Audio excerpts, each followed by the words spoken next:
Hello, we're going to talk about a few spring flowering plants which I don't normally talk about in the garden centre. We've had a lot of rain, really a lot of rain, worst patch of rain last week or two, certainly for 10 years, and I don't think we're going to have a flood, but it was touch and go for a while.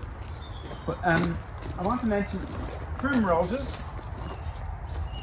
Lovely name, there's nothing prim about them. Interesting. First of all, an interesting point, which is quite unusual.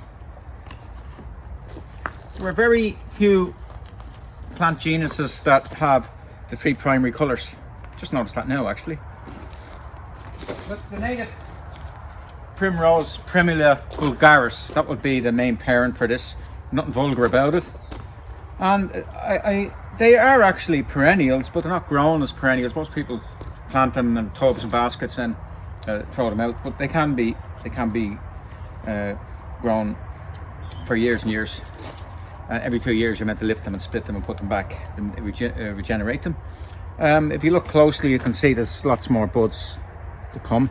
I mean, if you do a little bit deadheading, it's a bit of a nuisance. You have to deadhead the individual flowers, but if you go to these ones, the ones that the flowers are up on a much longer stalk, and there's a lot of them, then they all branch off to one stalk, so it's much easier to deadhead because you just have to take one, and it deadheads about. Let me see, get a better example.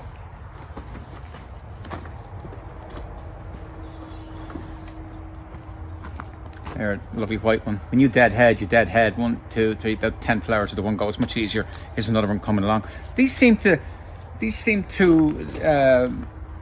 be a bit longer lasting, and definitely in the ground are better because they raise themselves up and they just look better. Where the others might be better in tubs and stuff. And there's a bit of cowslip in this Primula vulgaris rather than Primula vulgaris, but they're all mixed up. There's lots of other species mixed in to get all the modern combinations. And just finish off, we have doubles. Now the thing about double flowers are, they're not double. It means that there's extra petals. The reason they call them double is because in the olden days, when they got them first, there was 2 sets of petals. The inside set was replacing the parts of the flower that did the business and made the seed. So they didn't produce seed, and they had to be vegetatively produced, so they wouldn't last long in nature. If people weren't looking after them, they would die away. But they're very nice.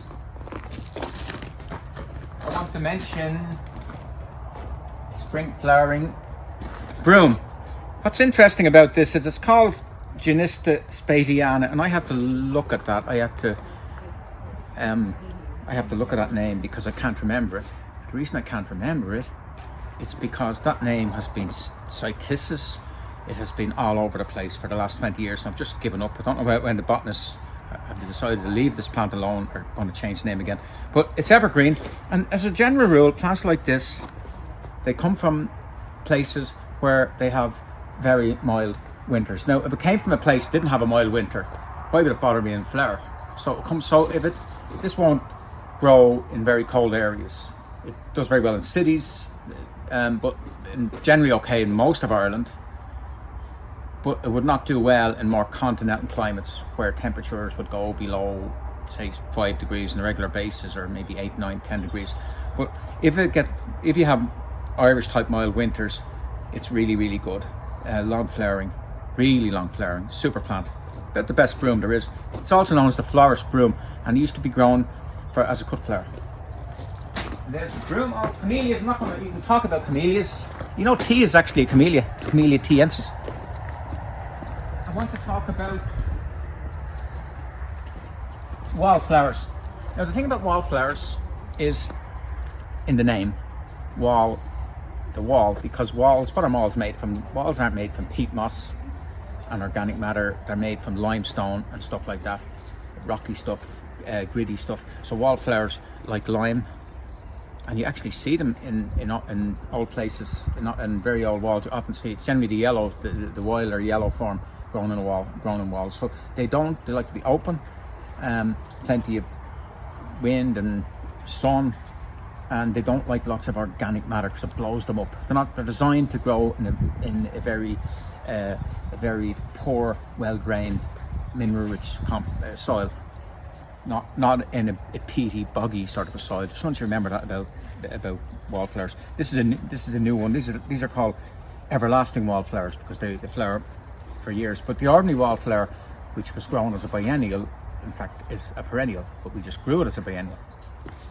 Well, the most popular one, of course, is Bowles Mauve. This one here. It's not in flower yet, and we're going to finish off our spring flower and stuff with a little bachelor's button. I don't know whether bachelor is.